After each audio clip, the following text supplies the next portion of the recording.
Hello and welcome to another episode of Inside the Huddle. Today is Saturday, April 20th. Hopefully everybody is having a good start to their weekend. This is episode 9 of the Inside the Huddle podcast. We are just 5 days away from the 2024 night 1 of the NFL draft, although by the time many of you are listening to this, we will only be 4 days away on Sunday. So a lot to be excited about. Football is right around the corner. We say it every week, but the off season is flying by. These 9 episodes have flown by since we had the rebrand back in February. Crazy that we're already here, end of April, basically May. OTAs have begun. You'll have some rookie mini camps. You'll have mandatory mini camp in June, and then you have training camp. So weather's getting warmer. The excitement level is increasing little by little as we get past each day here. We've got a lot to discuss. DiMari, how's it going? Good time to be a football fan. Yeah, I'm doing pretty good. I know kind of we're football focused, and I'm wearing a Orlando Magic shirt, Yeah. but I'm a Heat fan, so I just want to thank the Heat for making my weekend and find a way to pull through without Jimmy the other night. So they got me in good spirits for today. Ready to talk some football. We're getting close to the draft. Kind of told you off air. Won't be able to watch it, but I'm excited to see kind of what goes down in the first round of the draft. Yep. Yeah, I totally got it. I got the Rangers sign behind me, so we're all good. We got all the sports in here. It's all good. It's obviously exciting time as well. If you're a hockey fan, if you're a basketball fan, exciting time of year, baseball fan as well. That's in full swing here early in the season. So good time to be a sports fan.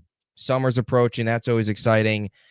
As always, make sure to please like and subscribe. We'll have a lot more content coming your way, recapping everything from the draft next week.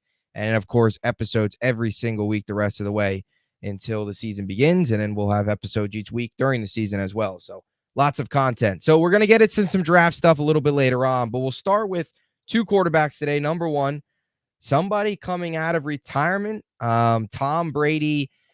You haven't heard much from him, but over the last couple of days, there's video that surfaced of him working out.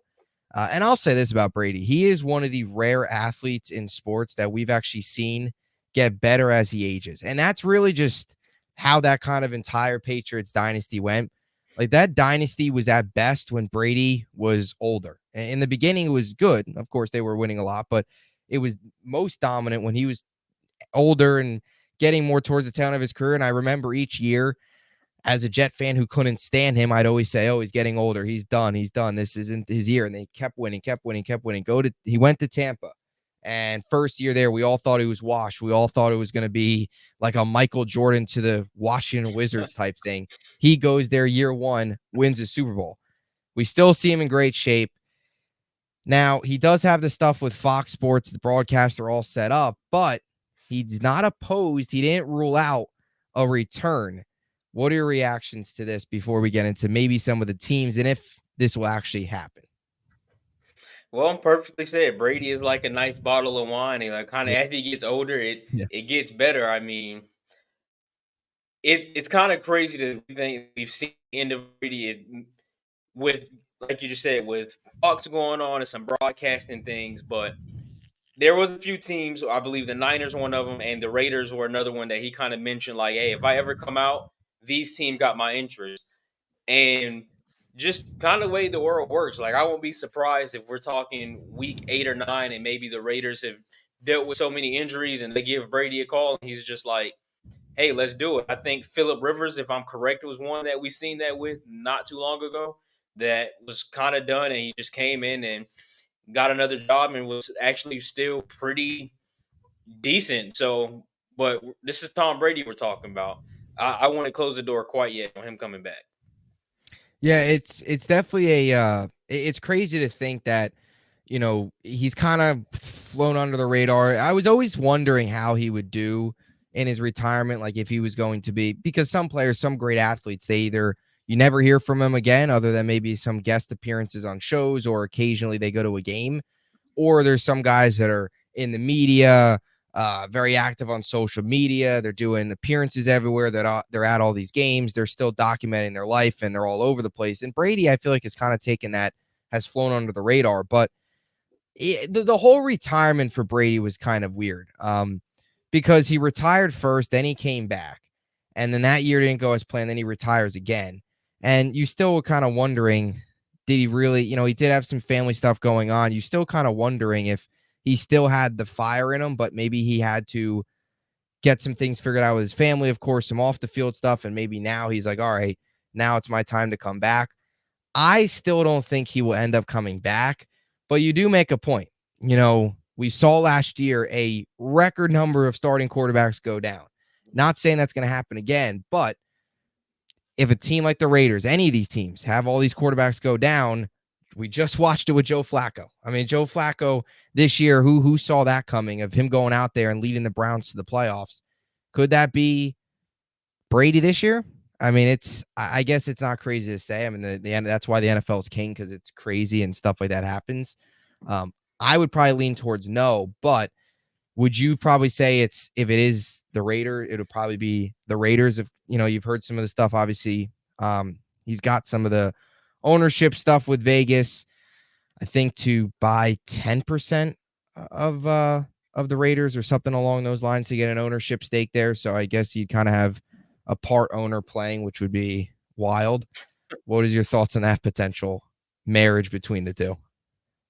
I mean, yeah, I mean, I can see it if that's a place he kind of mentioned as the destination that really attracts him. But again, I feel like it's such a long shot because we're talking about Yeah. 3 to 4 quarterbacks on the roster have to go down. But with the year that we just seen, or even looking at the Niners a few years ago, where they had quite a few quarterbacks go down, it's like it's not impossible. And I know this was a different situation, but Denver, a few more years back during COVID, where they had to start a wide receiver at quarterback, like it's possible for your guys to kind of go down. So I hope the Raiders aren't banking on it. Obviously not. I hope Gardner Minshew ends up winning that job in Vegas. But push comes to shove, I am pretty sure Devontae Adams would love to catch passes from Tom Brady.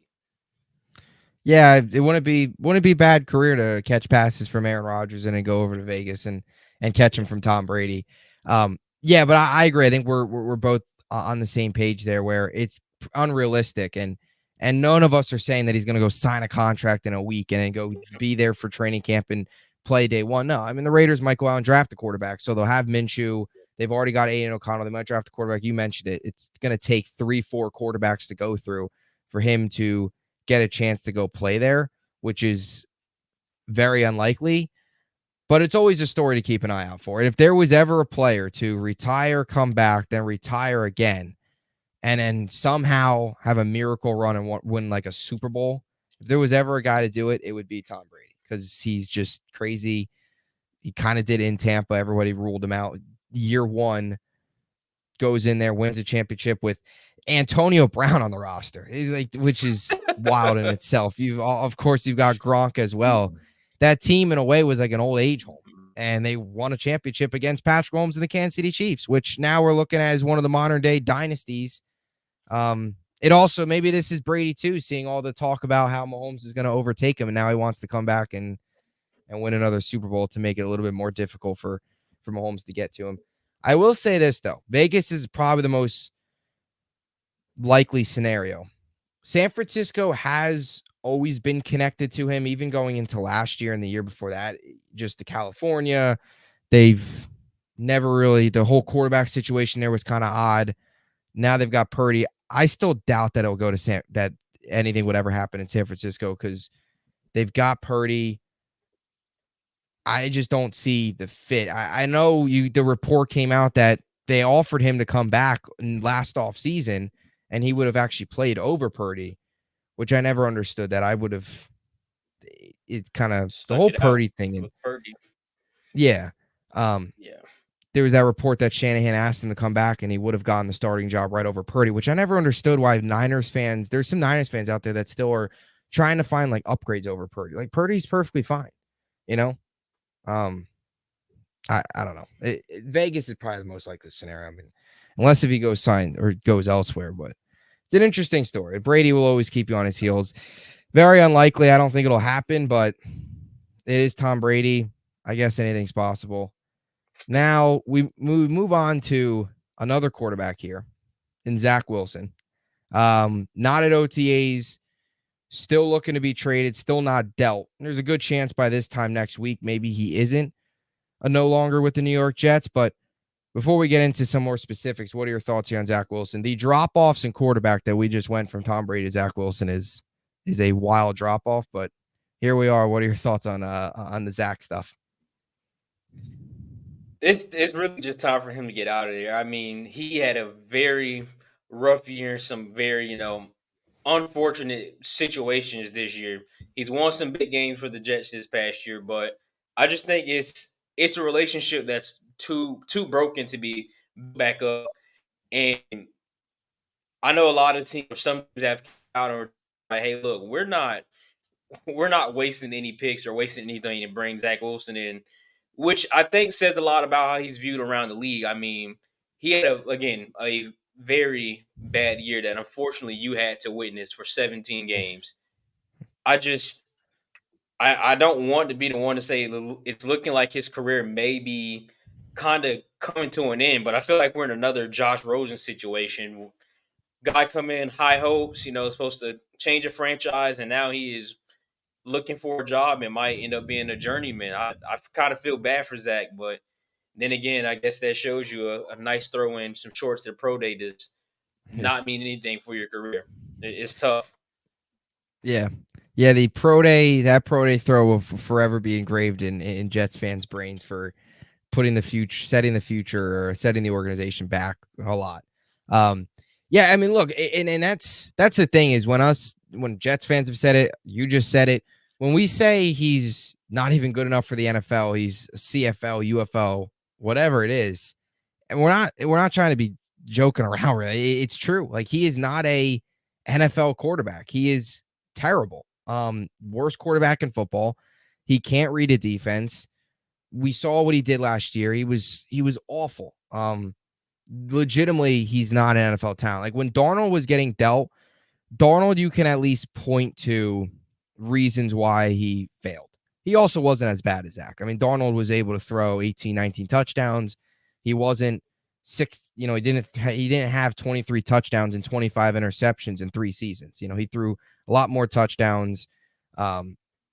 Still wasn't developing very well, still wasn't a third overall pick good, but he also had Adam Gase. They gave him no receivers. For Zach, they've given him a lot. They gave him a brand new coaching staff. I get you can point to some different things of, he had two offensive coordinators. You can probably point to the offensive line not being great, of course, but they also gave him Garrett Wilson. They were able to go out there and get Corey Davis for him. He had Breece Hall. He had pieces around him. He had Tyler Conklin, who is serviceable. He's solid. He had so much more than Sam Darnold ever had or some of these other busts ever had. And he was able to do nothing with it. So we heard Woody Johnson speak at the NFL owners meetings, and he said that if they won't cut him. They're going to try and, if they can't get a trade for him, they're not going to cut him.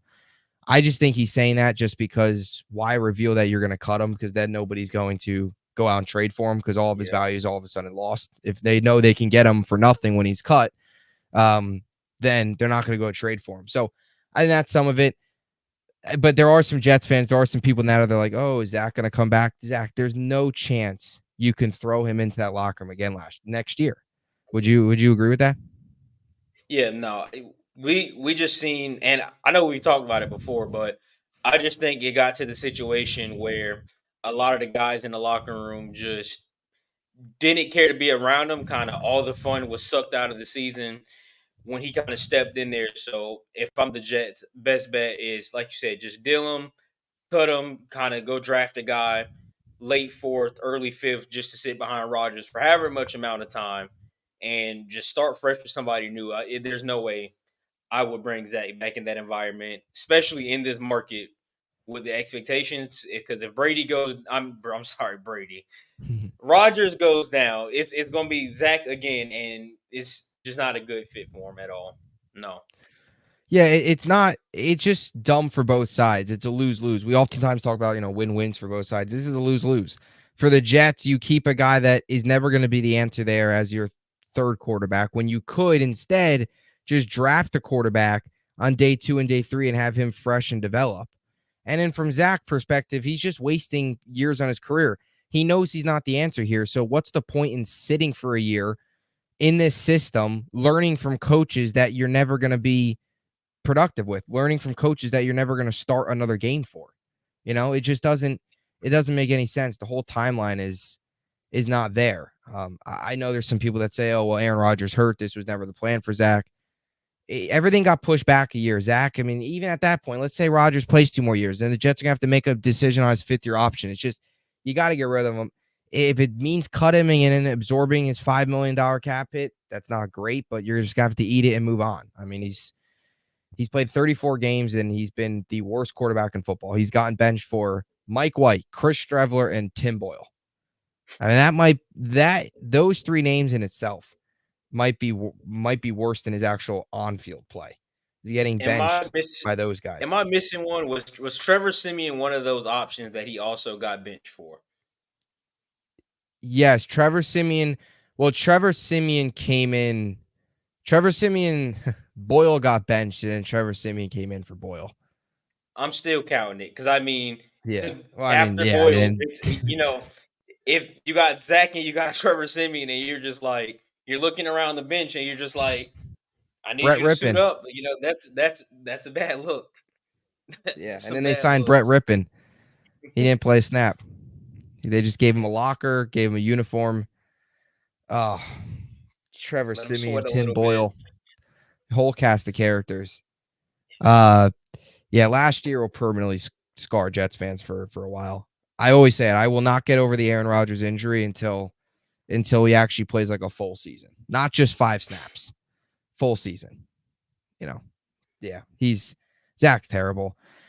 He's done. He's got to go somewhere else, sit for. I don't even know. I don't even know if sitting's going to benefit him because even through all this time, where even in his last season when he got hurt in preseason, 2022. He sat the first 4 weeks and he learned nothing. He came out and looked like the same player. So even when he has sat for a period of time, he's never taken anything from it. I mean, it's funny. I was talking about this earlier today. It's actually funny that we're on this topic because I was talking about it earlier today. And like, I legitimately, as a Jet fan, can only think of one positive Zach Wilson moment. It was week 4 of his rookie season. The Jets at the time were 0-3. He wasn't playing very well. But he went out, and I don't know if you remember this, but he had that crazy throw to Corey Davis where he pointed and heaved it Oh like yeah, 60 yards or whatever it was, 50 yards downfield, an absolute dime to Corey Davis for a touchdown. And in that moment, I think most Jets fans, when they saw him point, when they saw that arm strength, when they saw him roll out of the pocket and evade pressure, it was like, maybe we have our guy. But that was legitimately it. That was like the one moment. Maybe the run he had against the Jaguars was some crazy like 65-yard rushing touchdown, but legitimately those are the only 1 or 2 moments that he's delivered us. yeah. Other than that, I it's been nothing. I think you made a great point that's kind of not really talked about, but when you just said now, like you're sitting behind Rogers and Yep. you haven't learned anything. Like you are still the same guy that from when you first came into the league up until this point, and you have one of the best to ever do it. And you kind of there's just nothing that really shows like, hey, I'm growing as a player, I'm growing as an athlete. You're still making the same mistakes you were Yep. making, and I think that's Yep. kind of the big thing of why the Jets are just ready to move on. Because again, why go ahead and sit a guy behind him, which you're not seeing kind of any production out of him and as we can see, a backup quarterback is so important. Like you rather get somebody in that is going to come in and that it's obviously it's going to be a drop off from the starter to the backup, especially when we're talking about Aaron Rodgers. But Yep. perfectly said, man. We just seen Joe Flacco come off the couch and lead a team to the playoffs with a lot of guys hurt, and we just see so many backups come in. Gardner Minshew with the Colts, even though they fell just short, we're seeing all these backups come in that are finding success. But Zach Wilson comes in, and like you kind of just said, I've heard you say before, like I'm not even excited on Sundays to watch Zach Wilson because you know how the game is going to Nope. go. And the Yeah. Jets, they don't need that Rodgers getting at that age. I mean, MetLife turf. I know, jokingly, not even trying to joke by saying that, but just it's not a successful place for Zach to be. No. They need to just go ahead and draft a quarterback. Yeah. Yeah, it's not. I mean, even look, I know we only saw 4 snaps of Aaron Rodgers, but you were so right. Like he had all training camp of watching Aaron Rodgers. He was in all those film rooms with Aaron Rodgers, and he picked up nothing. Picked up nothing. Nothing. He was the same player. And in ways, I think he actually got worse because he wasn't even rolling out of the pocket. He was just standing in the pocket, taking sacks. Like he, at least his first 2 seasons, you saw him make an attempt to roll out of the pocket and try and use his natural athleticism. But this year, he wouldn't even do that. He wouldn't even roll out. He'd get the ball and just panic. He'd freeze. He'd be like, you know, it would almost be like Deer when a headlight. basketball player gets the ball in a corner and just freezes and doesn't pass it. Just kind of stands there. Like that would be him in the pocket. And back to like the moments too. The one best win he had, like, that was another thing with Zach. He could never ever consistently play well. Even this year when he had that game against the Chiefs where he played well, he played out of his mind, outplayed Patrick Mahomes. He followed it up with a 199-yard, one interception performance against the Broncos, who they barely beat.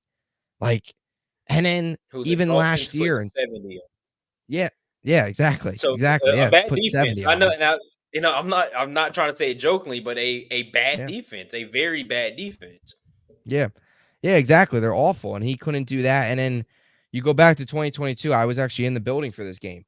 Huge game. They beat the Bills. They get a bye week. Follows it up with the awful performance against the Patriots, where they lose 10-3, and then he gets benched. So anything that Zach ever did well in his career, he'd always take a step back. The next week, any of the wins he always had, like any of the good games he had, any big win he had, which he only really had one. The only good win that he had was against Buffalo. All the other ones were meaningless. You know, um, but yeah, the biggest thing is you can't walk away from the Zach Wilson era. There was not one game that the Jets really won because of Zach. There really was never. I mean, even the Bills game, he was a game manager and their defense shut down Josh Allen. I Um, mean, Josh Allen turned the ball over what 3 or 4 times, if I'm correct. yep, Looking at Philly, Jalen Hurts turned the ball over 3 times. yep, So yeah, and they barely won that it, game. They let Brees Hall score so they could get the ball back. They barely even won that. and, and for just kind of looking back on Philly, that was I feel more on bad coaching than it was Zach Wilson. Because I mean, why are we throwing the ball up at this Yeah, point in the game and Jalen Hurts just not making a great decision? So I yep, mean, Zach got bailed out by the defense quite quite a lot, yeah, yeah. quite a lot. And then the next week against Dallas, when the defense was struggling, he threw 3 picks and they lost. When the defense struggled, And they didn't win. I So, watched that game. I watched that game in person, and Zach Wilson was a living hell for Zach Wilson. I yeah, mean, basically, like you just said, I mean, well, all I seen Dallas really do is force him to stay inside the pocket and throw the ball. But I'm watching this game. Dallas is running a lot of man to man, and when Zach was using his legs, like he was he was making the plays that he should make. But outside of that one 60-yard drag route to Garrett Wilson, which was just a missed tackle, by Dallas. If you take away that one play from Garrett Wilson, that's probably one of the worst games that Wilson would have played all year. yeah, yeah. And then even you go deeper into the year. Remember that game he had against Houston where they won 30-6. He balled out. He basically Yeah. outplayed C.J. Stroud, threw for 2 touchdowns, 301 yards. He was great. And then you go to the next week in Miami, and I know the offensive line could not stop a parked car that day, but he got hurt. But before he got hurt, he completed 36.4% of his passes for 26 yards. We went from And 301 yards to 26%. We went from 300 yards to completing 30% of our passes. I kind of want to give him the benefit of the doubt just because, and I know we've said this so many times before, but I could be wrong, but I don't feel like Brees really started to ramp it up really until maybe around week 5 or 6. I just outside perspective, like he was still having great weeks, but 5 or 6 when he really Mhm. kind of turned the switch on. Then you got Dalvin Cook who can't hold on to the ball, and outside of Garrett Wilson, I mean, you have nobody else to throw the ball to. So I kind of want to give Zach Wilson the benefit of the doubt because you outside of Garrett Wilson, outside of Brees, who did he really have to share the ball with? And like you said, offensive line was absolutely Yeah. terrible. That is a big part of Rodgers why he went down. So you're kind of Mhm. looking at the situation, and I kind of said it first when we first started the segment where he was in just a very bad situation offensively around him. There was just I don't think anybody but Patrick Mahomes and maybe the elite of the elite can win with that offense and that offensive line that the Jets had this year. Yeah, the offensive line was, I mean, 13 different combinations. I still go back to this. I know everybody's like, oh, if Aaron Rodgers didn't get hurt, I still think Aaron Rodgers probably would have gotten hurt at some point. Maybe not a torn Achilles, but he probably would have had a concussion at some point with the offensive line. Yeah. Um, they got beat up, and especially against some fierce pass rushers. Micah Parsons ate them alive. Myles Garrett ate them alive. They did not have a very friendly pass rusher schedule. They had Kayvon Thibodeau on there as well. They had Hassan Reddick and the Eagles on there. They did not have. It was not a You get good year to not Bradley have a good Chubb. offensive line. Bradley Chubb, yep. Yeah, so especially you get Twice, Bradley Chubb and Jalen Phillips twice. I yep, know Von Miller was hurt, Von Miller is Von Miller. You're getting Von Miller twice. Like it's just not friendly. That is not a division yeah. you want to be in with a terrible offensive line. Bosa too. They had Bosa, Yeah. and I remember that game. Zach Wilson got sacked 8 times that game. Bosa, Khalil Mack, they ran into all of them. So it was not a good year to not have a good offensive line. Unfortunately, of course, the Jets, being the franchise that they've been, they choose the year to have one of the worst offensive line in NFL history be when they face some of the best pass rushers. Just perfect timing for successful football, unfortunately. But yeah, I mean, the marriage is broken. It's toxic. It would just be so awkward. I like this team last year. We talked, like, Sauce has come out openly, publicly, and said that the Hard Knocks last year was a little bit of a distraction for the team, right? Aaron Rodgers was there, all the Hard Knocks cameras. The Jets were the talk of the league. They were on the biggest city, the biggest market in sports, talk of the league on Hard Knocks, Aaron Rodgers, all of that jazz, all of that stuff. They were prime time, 6 primetime games, all of this stuff, all this talent, and it got to them a little bit. They weren't focused. They weren't as ready, which is why I like that the Jets are kind of flying under the radar this year. They're not going to have any hard knocks. They're going to have a lot of doubters, which I like. But I think if Zach Wilson would to walk in there in training camp day one, it would add such a layer of distraction that this team doesn't need. Because all the media is going to be like, oh, what is he doing with Zach? What are you doing with Zach? It's just like, they don't need that. You either cut him or you trade him. If you can't trade him, you cut him. What kind of sounds crazy, and I know we're talking about two different leagues, but I feel like for Zach, if they do keep him for whatever reason, they can't move on from him, or they're just like, hey, we're not gonna find you. You might be our best option as a backup. I mean, it really reminds me of like the Tyler Hill situation in Miami for the last 2 seasons now, like during the offseason. It's like, is Miami going to trade him? Are they going to move him? Are they going to get rid of him? And Mhm. Tyler Hero kind of had one or two options. It's Yeah. like, hey, I'm going to come in here, I'm going to pout, and I'm going to be a distraction, and Yeah. I'm eventually going to get my way out of here, or you're going to eventually send me out, or you're going to have a year how he's kind of having now, where especially with Jimmy Butler being hurt now, where it's just like, I'm going to prove like if you wanted to get rid of me, that's a mistake. And I feel like Yeah. Zach could do that. And again, it's a different league because Zach will not be playing unless the Jets are in a 30-point blowout, mid of fourth quarter, or if Rodgers gets hurt again. But with the possibility of Rodgers getting hurt, I feel like Zach can kind of just go the Tyler Hero way of just like, hey, look, I'm going to prove kind of you guys are wrong. I'm going to get into the lab, get in the gym, get in the film room, whatever, work my butt off, show what my potential can be.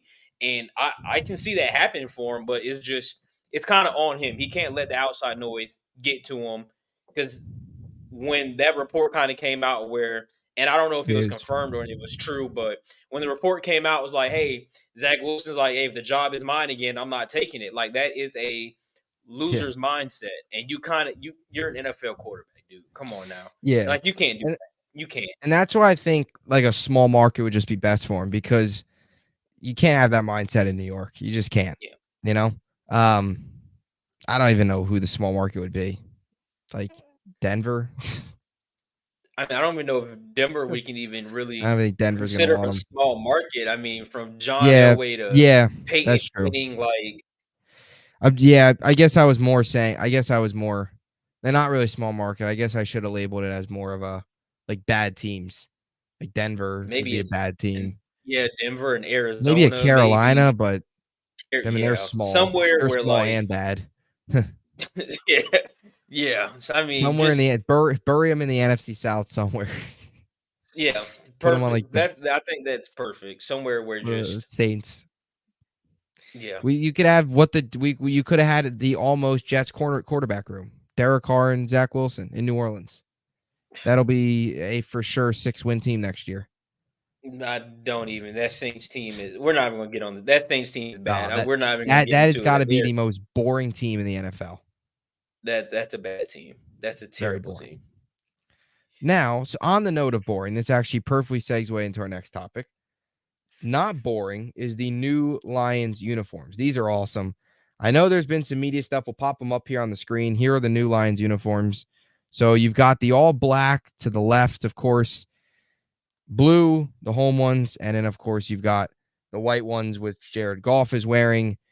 What's your favorite out of the three? Put It's you on the I spot love here. the blue. I think I'm gonna Blue. go with the blue. Yeah, that what do they call it? Honolulu blue. Yeah, I love something it. like that. And don't forget about the classic that they will be wearing on Thanksgiving. That they wear every Yep. Thanksgiving only once a year, but those blue ones do it for me. Yeah, I like the blue as well. I guess I would say this. I like the black too. I'll pop them up here again. The black's really nice. I like the black helmets. I I I Yeah. I know the black stripe and maybe the black line throws some people off, but I really like the blue helmets. I really like that kind of touch. Um, the blue ones are obviously really nice. Just they're clean. You know, we talked about this off air how these teams are, getting just simpler. Simple. Nothing too crazy. We talked about the Jets logo off air, this old logo right here, which really I will not miss at all. um how it's got, the New York in small font, then the Jets, then the football. Just some of these logos were getting out of hand. Some of these jerseys very.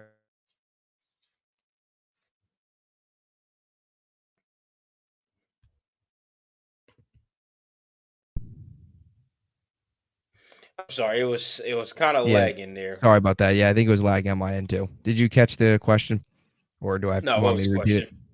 Yeah, Oh sorry. yeah. Oh no, you're good. It was lagging on my end as well. Um, we talked about like the logo and stuff with the Jets kind of being way overcomplicated. What are your thoughts now as we kind of enter through? I guess the Jets got new uniforms, of course, new logo. We kind of enter through like the old school style again of unis, similar to here how we kind of see this Detroit rebrand. Yeah, I love it. I mean, I know we just talked about unis on a previous show. Can't remember what team we were talking about or what kind of prompted it, but just looking at all the throwbacks this year between Seattle and you had the Oilers and you had the creamsicle for the Buccaneers. Like I wish the NFL would bring those uniforms back. They were special. I wasn't old enough to see those uniforms kind of Mhm. when they were used, but just to keep it nice and simple, keep it clean.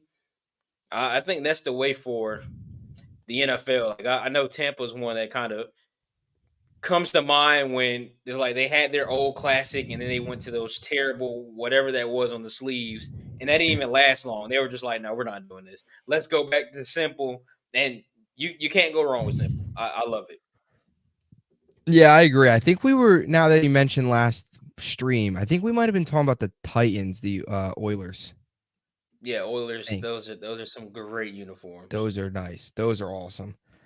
Those might actually be in the running for best uniforms right now in the league, or best alternates, I guess, in the Yeah, league. Those are so nice. Um, but yeah, on the note of this, of course, the main reason we brought this topic up was for the owner mentioned, of course, how Dan Campbell, they won the division, they get the unis or the black unis. So they won the division, they get the black unis. Do we see a repeat in Detroit? What are your thoughts on the statements made there? I love it. I mean, the culture that Dan Campbell has built in Detroit, and I know that is kind of the main point of bringing up the unis, It just reminds me of a bunch of college kids having fun out there playing football, and you get the incentive like, hey, you go win us the division, we'll bring back these uniforms you love so much. Remember, Dan Campbell played in the black uniforms. He loved the black uniforms. So for Detroit, I think it's fun to see, and I love to see it. We're talking about a team a few years ago that was just a team. If they were on a 1 o'clock game, like, you were taking a nap. Unless they Yeah. were playing your team, you didn't care to watch the Lions. You Yep. never want to see the Lions on prime time. Like, and now, even last year, or not this previous season, but the before, when I think they went 9-8, and they just missed out on the playoffs. But they ended up knocking out Green Bay and Aaron Rodgers. You seen something special was building, and there was a culture that was building. And now we're talking about a team that was at the doorstep of an NFC championship, new uniforms coming in, they're having fun. They have a great roster, a great coach. I mean, I love what Detroit is building and what they're continuing to build. And I think they're going to take that energy and that momentum from last season. And I know a lot of people kind of feel like their window closed. I do, in a way, feel like it's not as open as last year, but the NFC kind of got worse. Detroit didn't really lose too much in free agency, and they did a lot of great things in free agency. I mean, would it be too early if I say that's my NFC pick for to represent the Super Bowl? I think they can do it. Yeah, I totally agree. Dan Campbell's done an excellent job, and I know he's caught a lot of heat from NFL fans for how the NFC title game ended. Going for it on the fourth downs and some of the management there late. That's just the way he is. The whole mindset they've installed there, though, the grit, Detroit pride, all that stuff, it just really has brought the city to life. I'm glad that you mentioned where they were a couple years ago before Dan Campbell took over. Even the first year under Dan Campbell, they won 3 games. They They won were 3 games in bad. the first year. Yes. Yeah, you could not pay people. If you paid people to go to the games, they would not show up. That team was such a disaster. They were such a poorly run organization. They were the laughing stock of the NFL. They was their first playoff win since 1991 this year. Um, it is crazy how far they came this season. It is crazy to see kind of just the turnaround from Brad Holmes and Dan Campbell. And I totally agree. I don't know if their window is as open as it was last year, just because like everything went perfect for them last year. They got a lot of Yeah. favorable matchups in the playoffs. Jared Goff played out of his mind. I like Jared Goff a lot. But I don't know if can he give you another playoffs like that where he goes out there and I mean he threw 4 touchdowns at 837 yards in the playoffs. I mean, I don't know if you're gonna get that again out of Jared Goff. I don't think it's crazy to say that he can go out there and throw for 30 touchdowns again this year, but he just had a massive season. Are you gonna get the same thing out of Goff that you got out of him this year is a little bit of a question, but I do secretly like what they've actually added to the team this year. We mentioned it's a lot of the biggest issues were on defense. They added a big body up front and DJ Reader on the defensive line. And one of their biggest weaknesses was the secondary, and they went out and traded for Carlton or brought in Carlton Davis. So I like those 2 signings. They didn't have to do a whole lot because they already have a lot of talent. Amon-Ra St. Brown, who we talked about in a fantasy football episode we did a couple weeks ago. Mhm. Of course, they've got Jahmyr Gibbs, David Montgomery. Sam Laporta is just a monster, one of the best tight ends in football. A very good offensive line. So they've got all the pieces. They'll be right there on the doorstep. Of course, the Packers will be better. We'll see what the Bears are like. I don't know if Bears might be a playoff team. I don't think they'll win the division, but they could be a team that affects the Lions' positioning because they could hand them a loss or two this year, depending on how it rolls out. But yeah, I mean, do you think their Lions can get back to 12 wins, or you think you're maybe looking more towards 10, 11? I'm in the boat you are. I don't think it's crazy to say that they could still be the favorite out of the NFC this year, especially how the offseason has kind of gone. I'm going to say they can get up to 12 again. And for the two names you just mentioned, which is Jahmyr Gibbs and David Montgomery, which is why I kind of wanted to get into your point of, can Jared Goff do it again? I feel like he won't have to. I mean, we're getting Jahmyr Gibbs in year 2, which is going to have so much of a bigger role in the offense. David Montgomery was great. I mean, whether that's going to be your starting back or you're just going to have him as your 3-down back, I think they have the best running back tandem in all of football. Anyone else, I feel like, just can't even compete. Sam Laporta is only going to get better. Amon Ra is only going to get better. Jamison Williams, who we didn't see too much of him, like the cat's not even out the bag on that one. They have so much talent and just weapons around Jared Goff. He doesn't have to go out there and be Superman. I mean, as long as he doesn't put the ball in bad situations and put the team in bad situations, I can see them getting to 12 wins once again, maybe 13, which they could have got there this year, but that aggressiveness kind of came back to bite them in a few games. Yeah. Their window, I feel, and I know it contradicts like what we both said, where it is a little close, but it doesn't seem like it's that close. Yeah. Just because we see what they're capable of, and looking from the outside in right now, it's the 49ers and who else?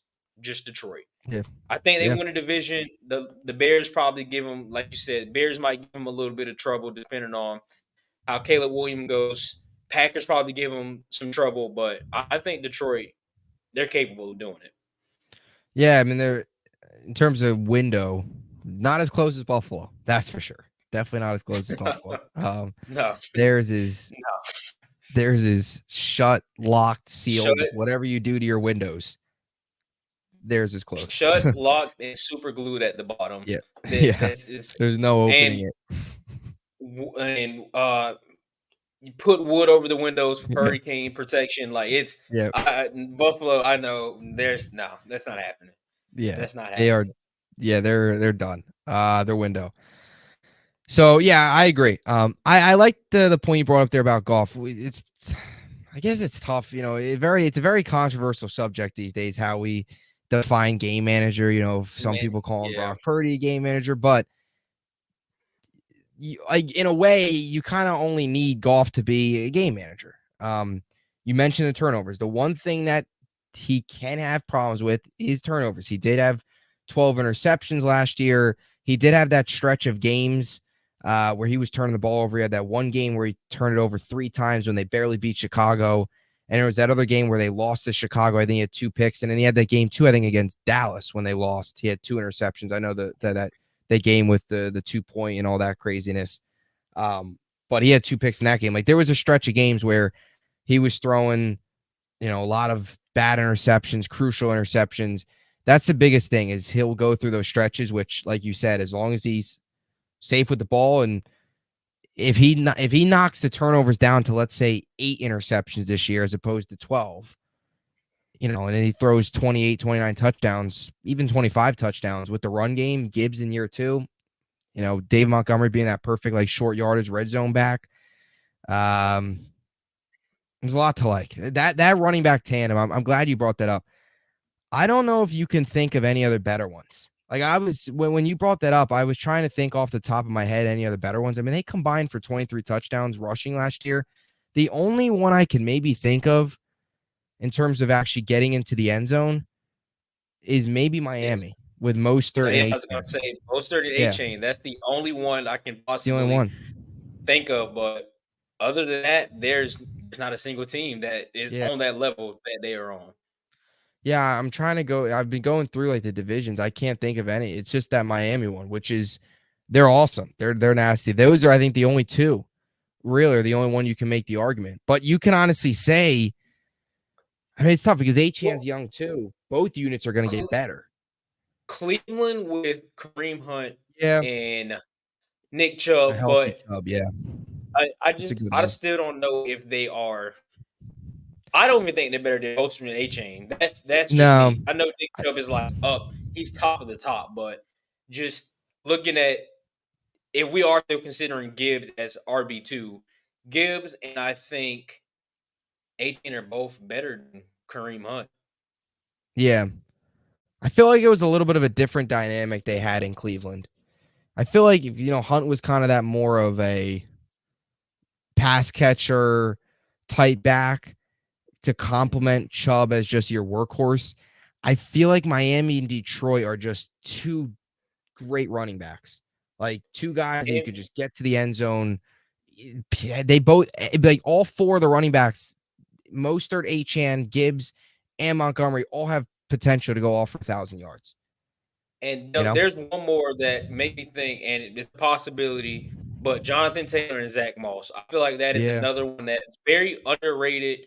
Just I don't know what it is. They just don't get the attention as the other guys, but we all know what Jonathan Taylor's capable of. I had Zach Moss on fantasy. I watched him a lot, Yeah. and he's a very solid running back too, who I think is capable of getting 1,000 yards. He's effective out of the backfield, so I feel like that's a sneaky one. But again, just Gibbs and Montgomery. Those are the two that just it's them and everybody else. Yeah. Yeah, I totally agree. And the only other one I would say, if he was still on the team, would be, let's just say DeAndre Swift stayed in Philly. You can make the case Saquon and Swift would be up there. I don't think they'd be on the Yeah, same level, but of course, Swift now being in Chicago, that's not even an argument. yeah, But if he was still there, the addition of Saquon, that would actually be a very fun room. But I think now it's just what Saquon and Kenneth Gainwell. That's yeah. not going to move the needle much when you look at those other guys. But yeah, they're loaded. They're loaded. They got a lot of talent. There's so much. It's gonna be in Gabe's like. How much do you think he goes off for this year, yards wise? I mean, what he had 945 last year. He just kind of scraped the surface. He also missed 2 games. He probably would have had over 1,000 if he played Yeah. all 17. Are we talking about all purpose or are we just talking about rushing? All purpose. Why not? All purpose. He'll probably All go for over purpose. 1,500 easily. Right? 15 is that's a little low for what I was gonna A say. little low. I was gonna say 18. I mean, 1,800. I feel Yeah. like they will use him a lot more in the passing game this year. And Detroit is one of the best screen teams in all of football. So yeah, I think 18 is solid. Yeah. Yeah, I would say I'd probably lowball him because he had what, about 945 plus 316. I cannot do that in my head. I'm not even going to try. But I'm going to say that's probably around Yeah, 1,200. that's around 12. Yeah, around Yeah. 1,200. A So little more I than totally agree. 1,200. I mean, he'll have probably he can maybe even have he can have easily 1,100 rushing yards Yeah, plus absolutely. 1,200 rushing yards maybe plus 400 500 receiving yards, right? I was thinking Or receiving, we're probably gonna get in that 800. I know it sounds 800? it sounds kind of crazy, but You think he if goes we off for use him kind of 1,000 similar to 1,000? I don't know 1,000, but I can see 1,000 rushing and maybe like 1,000 and some change and like 700 and some change when it comes to receiving. I Yeah. mean, he's so versatile in both ways. You just don't want to Yeah. limit him to only being a rusher. I mean, use his speed and his ability as a pass catcher. That's what they got to do. Yeah. Yeah. He's a stud. He's a beast. A lot of good young running backs. We're kind of shifting into the new era of running backs with like the Brees Halls, the Achans, the Jameer Gibbses, and you're kind of getting out of the era, I guess, of I don't know. I don't know really an era that's ending. I mean, I guess I don't know if Saquon, he's kind of nearing. I don't know I if was gonna that's an say the era though. pure He's just like, I don't want to say pure running backs, but it's kind of the like if you are not that great of a pass catcher, you're not going to be successful in the league. yeah, Like you yeah, have to have that it's, versatility. yeah. It's you make a great point. It's the two things in this league now you need as a quarterback. You need to have some sort of mobility. Pocket passers just don't do it anymore. And as a running back, you need to be able to catch balls out of the backfield. If you can't do that, you're not going anywhere. All the good running backs in football, they can all catch balls out of backfield. The only one that I can really just top of my head, I know I'm Yeah. obviously gonna miss quite a few, but top of my head, who's not really the greatest of a pass catcher out the backfield is Derrick Henry. But when you're 6'3", 240, Yeah. Yeah, you and can just all you gotta dominate do is, people. yeah, catch screens, run behind your lineman, run people over, stiff arms. You don't need to be a great pass catcher, but Yeah. everybody else that's not Derrick Henry, like you Yeah. gotta be a great pass catcher. Yeah, you gotta genetics not gonna help everybody out like that. Yeah. you know. Yeah, no. So yeah, I totally agree with you on that. Yeah, outside of Derrick Henry, you're gonna have to have some hands. Um, Yeah. so now we move on here. Final subject. We're gonna take a look at some get you ready for the draft. One final thing here before we let you go. That is gonna be predicting, everybody always gives their post-draft winners and losers. So why not predict who may win the draft, who may lose the draft this year starting on Thursday. So we each got 3 winners, 3 losers. Of course, we'll see if we've been right a lot. I will say we've been right on this show about a lot of things. So potentially right here about our winners losers. We can maybe even create another winners losers list when all is said and done and compare them and see if how right we were. But we can each, I guess, provide a winner, or I guess we could provide our 3 winners, 3 losers, and then we'll discuss. Do you want to begin? Do you want me to start with winners? You go to losers, or I how do you can want I to can start? start the winners. Start with winners? All right. Go ahead. So I think the obvious one here is going to be the Bears with one pick. Well, pick number 1 and pick number 9. I was going off Yep. first round alone, but kind of the Bears with pick 1 and 9. I mean, they built the roster up tremendously for success around Caleb Williams, which you know is going to be number 1. And that ninth pick, I mean, if they are willing to go out and get Rome Odunze to pair with Keenan Allen and DJ Moore, I think that it could be one of the best rosters on paper. Sounds crazy, rookie quarterback, but I see it. They have a Yeah. lot of potential. My second winner, I'm going to go with the 49ers. They have 11 picks. And I mean, they were just right there. They were right there in the Super Bowl. And you're just about to reload with 11 picks. Could get more if a Brandon Ayuk trade is dealt, which it seems that is a possibility. And I know some people are kind of probably feeling if they do deal him, they are getting worse. But I mean, they're probably going to get 2 or 3 picks for Brandon Ayuk and maybe a player. I think if whatever they decide to do, if they just keep their 11, that for a team that is literally right there and have the best system quarterback to ever touch a football, they're in good Yep. shape. And I'm gonna go Green Bay at number 3 with again 11 pick, very young team. They showed a lot of promise, went to Dallas and just punched the Cowboys and Jerry Jones directly in the face live. 11 picks, super young team, quarterback that has a lot of potential up and coming in a very tough division, obviously with Chicago and Detroit, who we are just talking about. But Matt LaFleur, I don't know. I feel like he is a genius that doesn't get a lot of Yeah. credit.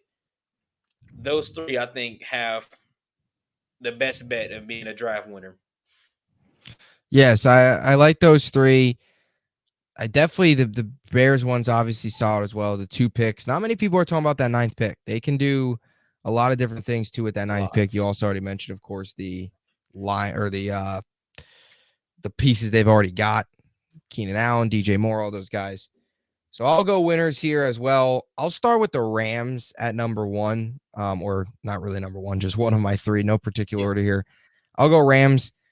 We know with this Rams team, it feels like over the last couple years have walked away from the draft as winners, and not so much with their first round picks. It's been their mid round picks. They were able to find Kyron Williams. They were able to find Cooper Kupp. They were able to find Puka Nacua. The way Les Snead and that front office hits on mid round picks is unbelievable. It is just crazy the success rate that they've had on day 2 and day 3. I see that happening again, and they've got 11 picks. They'll have a lot of picks at their disposal, tied for the most in the draft with 11. We know the track record. You look at where they're picking this draft, they've got the 19th overall pick in the first round. So a little bit of flexibility there, of course. But to me, it's just the mid-round picks. I can really trust that this team's going to probably hit on 1 or 2 mid-round picks that maybe turn into a productive player on either offense or defense, like a Puka Nacua, like a Cooper Kupp, like a Kyron Williams, guys that are now all of a sudden at the top of their position. They've done an excellent job. So I feel like they're always kind of walk away winners. So I'll go the Rams here.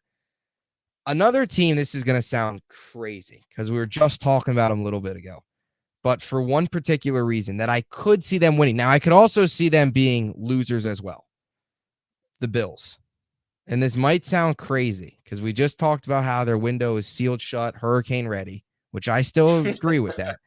But I could see them being winners if they're able to maybe trade up and find Stephon Diggs' replacement. If they find Stephon Diggs' replacement and maybe find their version of Justin Jefferson like the Vikings were able to do, this is going to be a draft that we're going to be talking about forever. And we might be talking about another Jalen Reagor, Justin Jefferson situation in this draft. And if the Bills are on the Justin Jefferson side of things, this is going to be a home run for them. Now, it could also be a massive loss for them because, well, if they trade up, they swing and miss, or if they stay at 28, they swing and miss. They're screwed because then they don't have another receiver. They're stuck with Curtis Samuel and then some draft bust, and that's going to be a problem. So from a winning perspective, they trade up, get a receiver. That would be huge. They've also got 10 picks. So they've got a lot of picks. They've got a lot of opportunities to fix some things. They need some corner help. They need some safety help.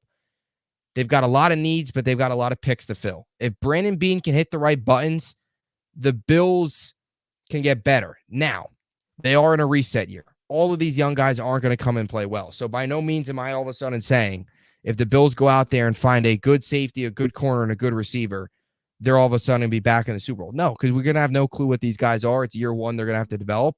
But they're kind of going through a retool. If they're following along this lines of a retool, this year's massive for them.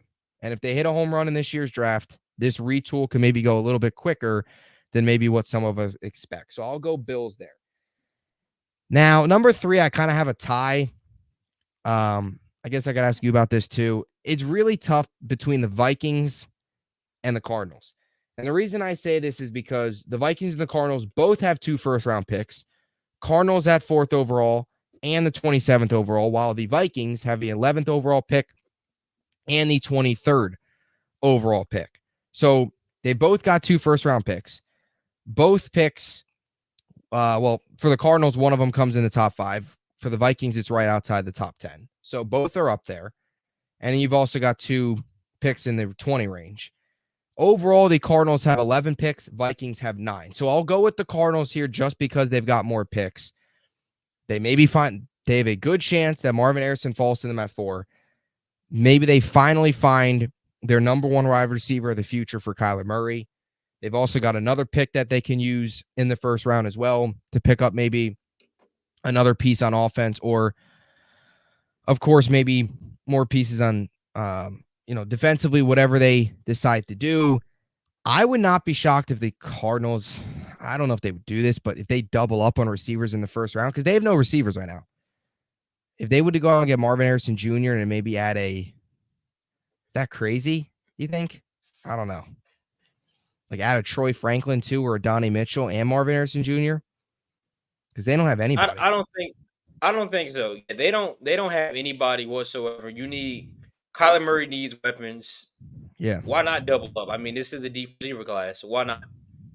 Now here's something crazy.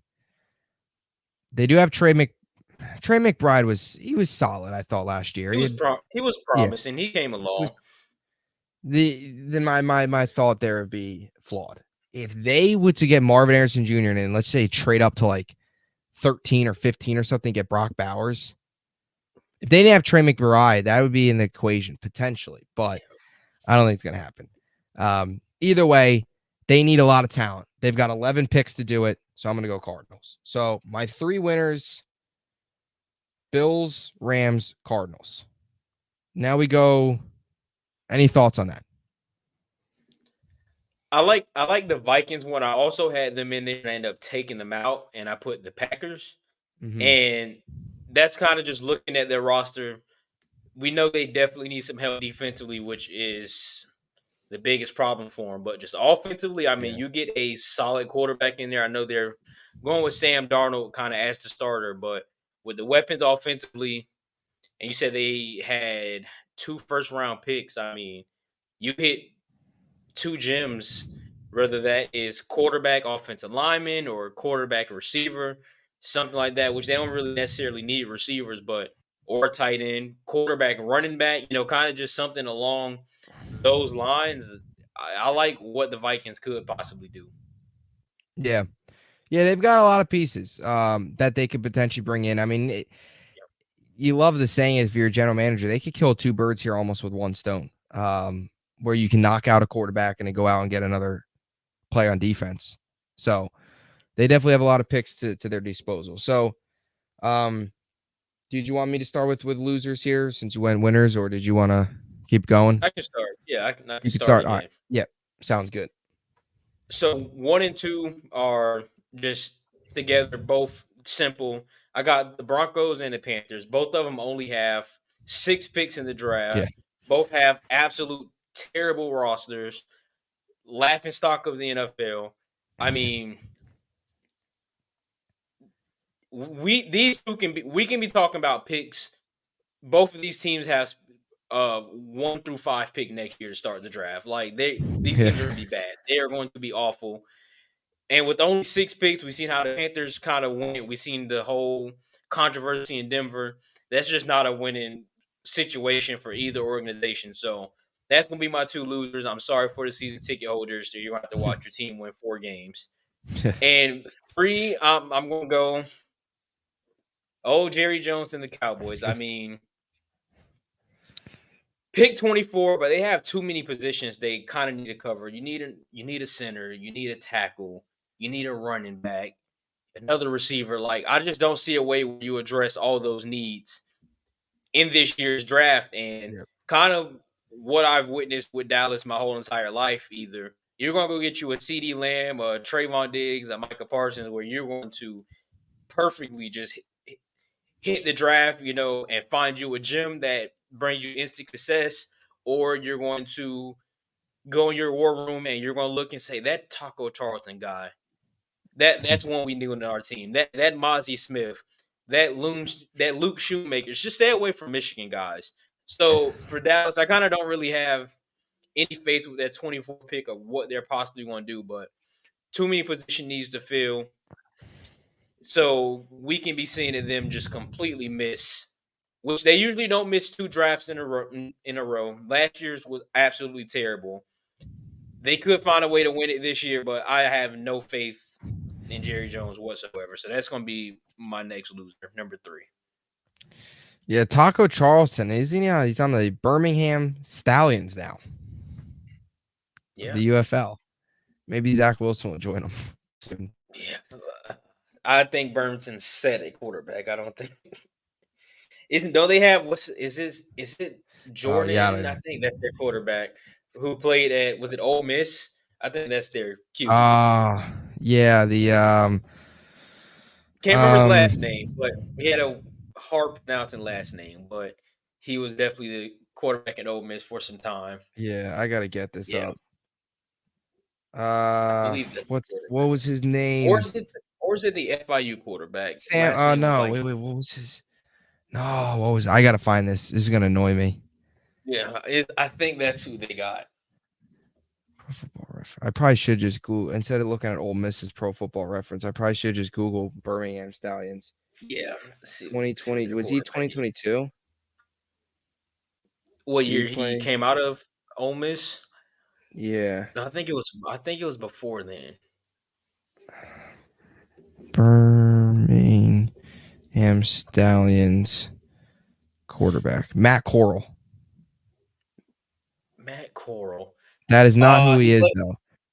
It's I think Alex he did play at McGill. Ole Miss though. Yeah, Matt Corral did. And Matt Corral plays for one of the teams. I don't know who it is. Matt He played Corral. with Carolina. I do remember him playing at Carolina when he Yeah, had to yeah. move. Matt And Corral is with the Birmingham Stallions. yeah, Ole That Miss was it. I quarterback. knew it was something like that. I knew it. I knew him. Yeah, he did play with Carolina. You're right about that. Yeah, I played for forgot Carolina. about that. Yeah, yeah, played with Carolina. God, Carolina. Jeez. What is happening in Carolina? uh, I genuinely feel Carolina. I mean, Bryce Young, his request to trade now. Get out while you can. They're gonna take another quarterback victim. We got another he's in victim. a They named him. bad Terrible situation. spot. They should just let David Tepper go out there and play quarterback. At Can't this get any rate, I mean, worse. you say you're not losing out on anything. Oh man. I I mean, feel they bad for in that 3 games this year, team. right? 4 Do games. they win more 3. than 3 games? I don't even know. Are they even good enough to double their win total last year? No, I mean, when the no. Jets won 2 games, they doubled their win total. That happened here? Uh, I don't even know what that schedule's looking like, but you get Atlanta It's- twice. That is already they 2 got losses. You get Tampa yeah. twice. That's 2 losses. You might beat the Saints. Like That They might beat that is the going to be Saints. You're right about that. that is going to be a generational Thursday night mid off to Oh watch the yeah, Panthers. that is prime Thursday night game. I can't wait for that. It's going to be the 0-7 Panthers versus the 1-6 Saints, the two worst offenses in football. Dennis Allen and what's his name? The new coach, David something, I don't know. Just David Tepper's going to be throwing beers at fans, his own it fans. that is going to be a mid off that is just out of this world. It's going to be legendary. It's going to be legendary. Kirk Herbstreit might throw his mic on the field. He might walk out. He He might might walk walk out out. of the He booth. might. Absolutely walk out They're of going to the put the booth. fans in the booth. That like everyone call a driver to. That's You're gonna be a so bad right game. about that, though. Can That you is just prime Thursday. imagine Al Michaels still on the Thursday night calling the Panthers and the Saints? Oh, jeez. Well, if you have No. No. if you have a newborn, if anyone has a newborn that needs to put their baby to sleep, that's the way to Yeah, do it. that is the way to go. Listen to Al Michaels call the Saints, man. I mean, we might not That's even gonna see a field goal. Might not even see a field goal. be We'd be generational. lucky if we see a first down. I think the final score might end up being like 2-2. It might be. And it's going It's to gonna be bad. be that. I'm so glad you brought up the Thursday night because that is peak Thursday night football. It's going to be like week 8, week 9. You start to get a good idea of, who's going to be in the playoffs, who's not, who's fighting. And then there's just going to be like, prime week 9. Instead of putting two teams that are battling for a playoff spot, they're going to put the 0-8 Panthers and the 1-7 Saints on our television. And they're going to have Michael snoring into the mic. And And it's going to be 3-0. I am pretty sure Thursday nights we also sometimes get some action in college football, or one Yeah, of the Knack. Yeah, Group of yeah, 5 conferences. yeah. That is going to be a night. Group of five. Please just go Yeah, the watch group of 5 Toledo and schools. NIU. Yeah, Don't even waste your time to watch that game. Go watch yeah, some action that night, because yeah, and then it's not even on cable. It's either on yeah. You Peacock gotta or get you the have to have Prime NFL Video. Plus. Yes, That don't. game should That's be gonna on be bad. Prime. Put on That's gonna be that bad. game should be blacked out in every region, every state of the United States. There's there's no if the Carolina Panthers picked up the phone and offered me VIP access and Oh, club seats, everything included, I would not even go. I'm oh, just going to decline the oh, offer. I would go. I'm okay. I no. Club seats. I, I'm that means I'm in perfect striking distance of getting hit by a beer from David Tepper. yeah, Nope. don't I'd even do it. rather. And then depending on when that is, it's basketball season. So then you got the Hornets 2 blocks Yeah. down. Oh, jeez. Like I don't want. I mean, it wouldn't be no traffic. Nobody goes to either one Yeah, of I those mean, one games. stink So too. it's bad either way. I feel bad for that. Yeah, it'll be like Bad for it'll be that this. city. Yeah, it'll be the Saints Panthers, and then up the road you'll have the Hornets Pistons. And then Washington Yeah, the or Wizards. Detroit. That's gonna be a Maybe bad they game. throw the Nets in there. Oh my Cam gosh. Thomas will go off for 40, and the Nets will still find a way to lose. Mikal Bridges won't play for whatever reason. Oh yeah, Mikal Sounds about Bridges. right. Jeez. Yeah, but he'll be sure to. Oh, jeez, I feel bad for P. I officially, as much as we just made fun of you for the last 8 minutes, and I did enjoy that. I feel bad for the people of Charlotte. They have nothing to root for. There is nothing to root for, and they don't have any other team either. They don't have a hockey team. They don't have a basketball team, or they no baseball team hockey. rather. They don't have a basketball team, but they're not really. Yeah, they They're don't.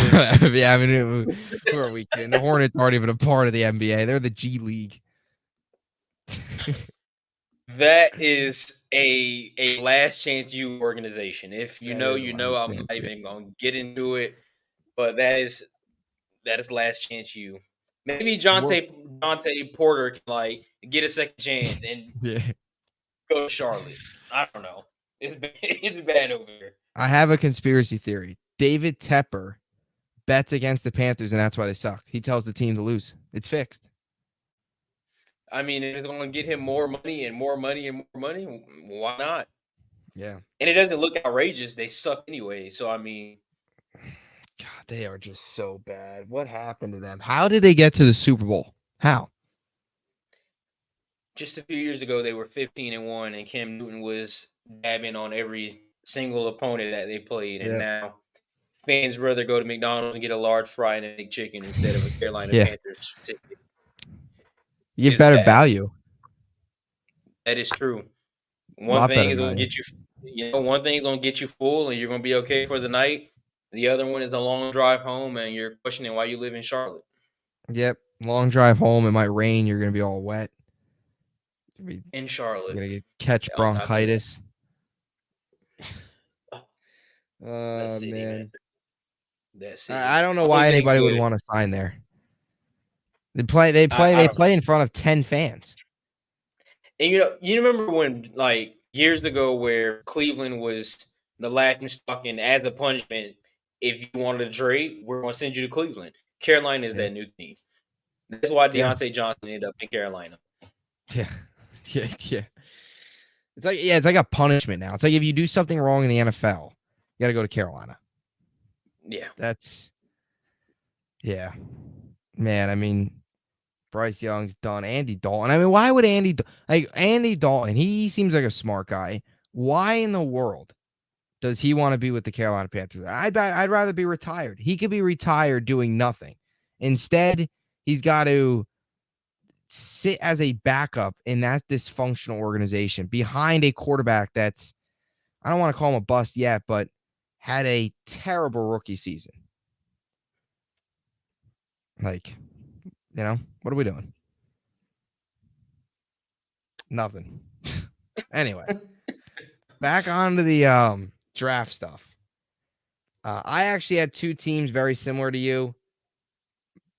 Panthers, Broncos were both on my list as well. Well, I mean, I don't really need to talk about the Panthers much more. We just spent 10 minutes talking about the great city of Charlotte and all it brings with its sports teams. Not good at all. From Denver's perspective, they have a lot of holes. Interesting positioning draft-wise. It'll be interesting to see those three teams, Minnesota, Denver, and Vegas, how they fight if they do go out and get a quarterback, how they fight for that. Does Minnesota trade up with the Jets one spot to deny Denver or Vegas coming up in front of them? And then you also have that fight between Vegas and the Broncos. Does Vegas jump all of them and jump up with the Jets? Did the Broncos jump the Vikings and to the Jets?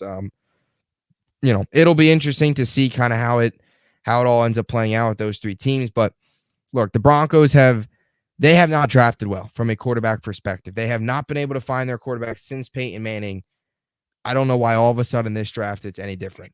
I mean, if you think JJ McCarthy, I know I'm sort of high on JJ McCarthy. I don't know my feeling on JJ McCarthy. I really don't. It's kind of weird. But if you really think JJ McCarthy is going to finally be the answer in Denver, you're wrong. Really, whoever quarterback goes there, it's not a great spot because in all much talent, they've received a lot of trade calls on court and stuff, and it doesn't look like he's going anywhere right now. But he's probably not here next season. So you're basically as a rookie quarterback going in there, you're basically going to have a whole nother number one receiver next year. Like Sutton's not your future number one. So it's kind of weird from that perspective. Denver's a mess. When you move on, my other team that I think could lose as well, this is an interesting one. I'm going to go with the Giants. It doesn't seem like there's a clear-cut pick who they might take at 6 right now, which isn't a bad thing. You hear some people that reporting that they might trade up. I don't think they'll trade back, but they're in a weird spot because most likely your group of players or your core quarterbacks that are Drake May or Caleb Williams, Drake May, Jaden Daniels are all going to be off the board. So when you get to the Giants at 6, are you taking a JJ McCarthy, which is a massive risk, or are you taking a Bo Nix, Michael Penix, which I don't know if either of them are 6th overall? Like they're in a weird spot. I don't know if any of the quarterbacks outside of the 3 that are going to get drafted, if any of them should be 6th overall. But then if you go the route of taking, let's say maybe a Malik Neighbors or a Joe Alt or somebody along those lines, do you really trust building around Daniel Jones? So they're in a tough spot. I don't really know if they can have a win-win situation in the 6th overall spot. It's either you take a quarterback who's probably a reach, unless if somehow, some way a Drake May falls to them, or you take a receiver, which most of the fan base is going to be unhappy because they're done with Daniel Jones. So I don't really think there's much the Giants can do to get the fan base happy. And I just think they're going to be losers because I think you can criticize that move, whatever they do. If they take a quarterback, you can most likely say it's going to be a reach. If they take a receiver, well, do you really trust Daniel Jones? And maybe they will go out and get a Bo Nix or a Michael Penix in the 2nd round. But I'd be shocked if those guys get past the Minnesota, Denver, and Vegas picks. So complicated spot for them. We'll see. And that's not any Giant bias. I don't have any real. I don't really hate the Giants. I know they share. I hate the teams in the AFC more than I hate the Giants. The Giants, we play them once every 4 years. They've been just as bad as us. We stink together, just like the Hornets and the Panthers. It's all one big happy party. We're all one big happy family. I don't really hate the Giants. I don't really care about the Giants. They're not really. We share a city, but if they were in the AFC East, I despise them. But they're in the NFC East. We play them once every 4 years. The chances of us ever meeting in the Super Bowl are slim to none. So, yeah. Any other thoughts? I think perfectly said. They're in a situation with Carolina and Denver. I honestly think so. Just there's no hope. There's really no hope for them whatsoever. What works for me, at least we're guaranteed 2 wins. So go G-Men, I guess. Yeah. These city of Charlotte, I'm sorry. All they have to go through. It's not very good. Anyway, any other closing thoughts overall before we finish things off? Draft day is almost here. I'm excited. That is basically it. That's all I got to say. Draft came so fast this year. Yeah, same here. Not a whole lot more to say. Discussed a lot. As always, hope you enjoyed it. We'll be back here next week recapping all the news and notes from the NFL draft. Hopefully a fun one. Hopefully some surprises. Maybe a surprising trade up. Always good when you see that. So we'll see what happens. Stay tuned. As always, hope you enjoyed it. And thanks for watching.